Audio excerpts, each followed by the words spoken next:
बिस्मिल्लाहिर्रहमानिर्रहीम, अस्सलाम वालेकुम। मौजूदा हुकूमत समझती है कि उसका आवाम से कोई लेना देना नहीं है, ना वो लोगों के वोट से आई है, ना उसे लोगों की कोई परवाह है। इसलिए आपने देखा कि फिर रात गए 10 रुपए फी लीटर पेट्रोल की कीमत में इजाफा कर दिया गया है। इसी तरह आप देख रहे हैं कि बिजली की कीमत हो, दीगर खाने पीने की चीज़ें हों, हर चीज़ में रोज़ बरोज़ इजाफा होता चला जा रहा है। लेकिन आपको कहीं भी हुकूमत की तरफ से इस हवाले से कोई बयान नज़र नहीं आएगा कि इस पर कोई तशवीश है या इस हवाले से कोई इक़दाम कर रहे हैं। नहीं, हाँ, ये ज़रूर वो कर रहे हैं कि इनकी कीमतें बढ़ाने में भरपूर किरदार अदा कर रहे हैं कि जितनी मर्जी बढ़ती चली जाए और अपनी मराद वो बढ़ाते चले जा रहे हैं। लेकिन एक जगह है जहाँ से मौजूदा हुकूमत बहुत ज़्यादा प्रेशर लेती है या जिसकी बड़ी फ़िक्र है, बहुत ज़्यादा, सबसे ज़्यादा फ़िक्र है, वो मुल्क जहाँ से इनको वेंटिलेटर लगे हुए हैं, जिनकी एम्बेसी में जाकर मुलाकातें होती रही थी, अमेरिका बहादुर, वहाँ से अब स्टेटमेंट आ गई है। अमेरिका के तर्जुमान की तरफ से कहा गया है कि हमें बहुत ज़्यादा तशवीश है, गहरी तशवीश है कि पाकिस्तान की पॉलिटिकल पार्टी तहरीक इंसाफ को बैन करने की हुकूमत ने बात की है। वो कह रहे हैं कि हमें जहाँ तक पता है कि ये एक तवील प्रोसेस है, कानूनी अमल है, यानी उनको भी पता है कि पाकिस्तान में ये मामला सुप्रीम कोर्ट में जाएगा, लेकिन फिर भी उन्होंने कहा है कि जी हमें इस पर बड़ी तशवीश है। अब अभी ये डोनाल्ड ट्रंप की हुकूमत नहीं आई और नज़र आ रहा है सबको कि ट्रंप आ रहा है, और ट्रंप का एक अपना अंदाज़ है। वो कहते हैं कि दूसरे ममालिक में इस तरह मुदाखलत वगैरह, हम अमेरिका के अपने मसाइल देखें, यहाँ पर हमें इकॉनमी को बेहतर करना है, दीगर है, अभी वो यूक्रेन की जंग वाला मामला भी शायद वो पीछे हटेगा। तो अब मौजूदा जो सेटअप है, जो इस वक्त है, वो इस तरह की स्टेटमेंट दे रहा है कि जी ये तो पाबंदी जो है बड़ी गलत है और वो इसको सपोर्ट नहीं करते। ये हुकूमत के लिए बड़ा धचका है। यहाँ अवाम को तो कुछ समझते नहीं है, वो समझते हैं कि अमेरिका की हमारी सपोर्ट होगी, हम यहाँ पर सब चीज़ें कंट्रोल कर लेंगे। लेकिन ऐसा भी अब मुमकिन नजर नहीं आ रहा, क्योंकि अमेरिका की तरफ से स्टेटमेंट आ गई है। तो ये क्या करेंगे? अभी अमेरिका में करारदाद भी आ गई जिसमें दोनों तरफ से, जो मौजूदा हुकूमत है या दूसरी तरफ रिपब्लिकन है, दोनों की तरफ से करारदाद आई कि पाकिस्तान में जो इलेक्शन है इनमें रिगिंग हुई है, इनकी तहकीकात होनी चाहिए, जिस पर बड़ा चीख पुकार हुआ कि पाकिस्तान की तारीख में कभी अमेरिका की तरफ से ऐसी करारदाद नहीं आई। उससे पहले हेयरिंग हो चुकी है इनकी कमेटी की अमेरिका में, जिसमें डोनाल्ड लू को भी आना पड़ा, जो सारा किरदार कहा जाता है रजीम चेंज का। इसके बाद अक़वाम मुत्तहिदा का मामला आप देखिए, वहाँ पर उनके वर्किंग ग्रुप की तरफ से क्या आ गया कि इमरान खान के खिलाफ केसेस गलत हैं, उनको रिहा किया जाना चाहिए, जिन लोगों ने उनके खिलाफ केसेस बनाए उनके खिलाफ इक़दाम होने चाहिए, ये सब बातें हुई। तो ये तो इंटरनेशनल प्रेशर बढ़ने लगा है।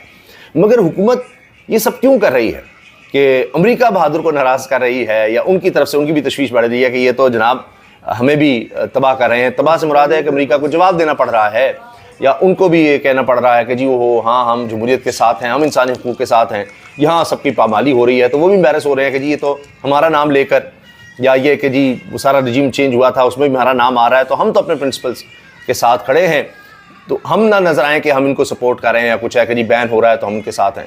तो जब इस तरह की स्टेटमेंट आती हैं तो इंटरनेशनली उसके असरात होते हैं, और जाहिर है कि चाहे इन्वेस्टमेंट के लिहाज से हो, दीगर मालिक से ताल्लुकात के लिहाज से हो, तो वो सवाल करेंगे जी आपके यहाँ तो डेमोक्रेसी नहीं, आपने सबसे बड़ी पोलिटिकल पार्टी को बैन किया हुआ है या बैन करना चाहते हैं। यही बहुत बड़ी बात होती है। बैन कर सकें नहीं कर सकें ये अलग डिबेट है, वो बड़ा मुश्किल है, और अगर करेंगे तो ये एक बहुत बड़ा ये हुकूमत ये खुदकुश हमला करेगी अपने ऊपर।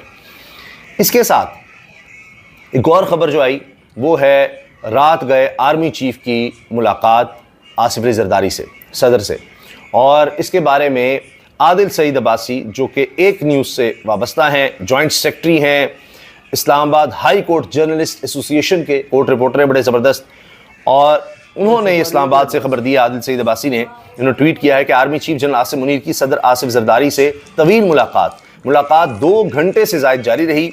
आर्मी चीफ हेलीकॉप्टर पर ऐवान सदर आए और वापस गए।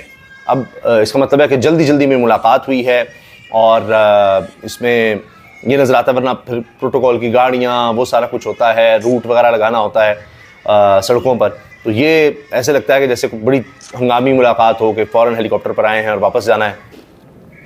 तो ये मुलाकात हुई है। अब मौजूदा सूरत हाल भी बड़ी हंगामी नज़र आ रही है हमें, और इसके साथ हमें ये भी खबर नज़र आई कि बन्नू में दहशतगर्दों ने बहुत बड़ा हमला किया फ़ौजी छावनी पर, और हमारे बहादुर जवानों ने 8 जवानों ने शहादत देकर इसको नाकाम बनाया है। 10 दहशतगर्द इसमें मारे गए हैं। खुदकुश ट्रक, यानी ट्रक का इस्तेमाल किया और वो टकरा दिया छावनी से दहशतगर्दों ने, जिसमें हमारे 8 जवान शहीद हुए हैं। ISPR इस बारे में बता रहा है। तो ये बहुत बड़ा एक हमला था, और इसके बाद ISPR की तरफ से इस पर तफसीली बयान भी आया है, उस पर भी मैं आता हूँ। दूसरी तरफ जनाब आप ये देखें कि मुल्क में अफरा तफरी का माहौल खुद हुकूमत पैदा कर रही है। क्यों ये हो रहा है कि मखसूस नशिस्तों के बाद आपने देखा कि अब हुकूमत डेस्परेट हो चुकी है, क्योंकि इस निज़ाम को, ये जो मौजूदा सेटअप है, इसको बचाने में सबसे अहम किरदार है जस्टिस काजी फ़ाइज़ा साहब का।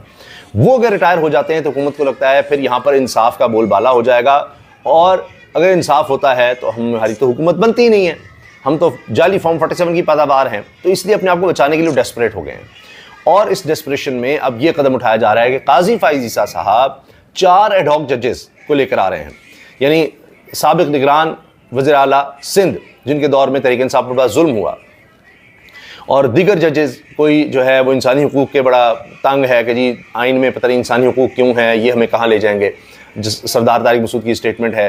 दीगर जो है वो भी सरकारी ओहदों पर रह गए, कहीं ना कहीं एडजस्ट हो गए। तो ये काजी साहब के हम ख्याल हैं चारों जजेस जिनको लाने की काजी साहब कोशिश कर रहे हैं, एडहॉक जजेस। ये 3 साल के लिए होते हैं वक्ती तौर पर, और काजी साहब माजी में शदीद तरीन मुखालिफ रहे हैं कि जी मेरिट की खिलाफ वर्जी है, ये एडहॉक जजेस नहीं होनी चाहिए, बकवास है, ये ख़राब है। अब वो उसी पर आ रहे हैं। क्यों? क्योंकि उनको हम ख्याल जजेस चाहिए, मगर टाइम नहीं है उनके पास, क्योंकि नजर सानी की जो दरख्वास्त हुकूमत ने दी है मखसूस नशिस्तों के लिए, ये भी सितंबर से पहले लगना मुमकिन नहीं है, और उसके बाद जनाब काजी साहब की तो रिटायरमेंट की आ जाएगी एज, तो इतनी जल्दी कैसे इसको निपटाएंगे? तो एक दौड़ है, बड़ा मुश्किल है कि काजी साहब ये कर सकें कि नजर सानी की दरख्वास्त में कुछ तब्दीली ला सकें, फिर वो मखसूस नशिस्तें मिल सकें। अब ये याद रखिएगा कि मखसूस नशिस्तें ये ना नून लीग की हैं ना पीपल्स पार्टी की हैं, उनको इनकी मखसूस नशिस्तें मिल चुकी हैं, ये उनकी बनती ही नहीं आईनी तौर पर, लेकिन वो डेस्परेट हैं 2 तारीख से चाहिए, और उसके बाद उन्होंने जो जजेस को कंट्रोल करना है, जो उनको एक पटवारी की तरह ट्रीट करना है आईनी तरामीम लाकर, वो उन्होंने करना है। वैसे तो मुल्क में इंसानी हुकूक तो है नहीं, आइन वैसे ही पामाल हो चुका है, एक एमरजेंसी की कैफियत वैसी मुल्क में लगी हुई है, लेकिन फिर भी उसको मजीद एक लेजिटिमाइज्ड, ताकि दुनिया को दिखा सकें हम तो कानून पे चल रहे हैं, हम तो आइन के मुताबिक चल रहे हैं। अब ये जो एडहॉक जजेस लगाने की कोशिश है कि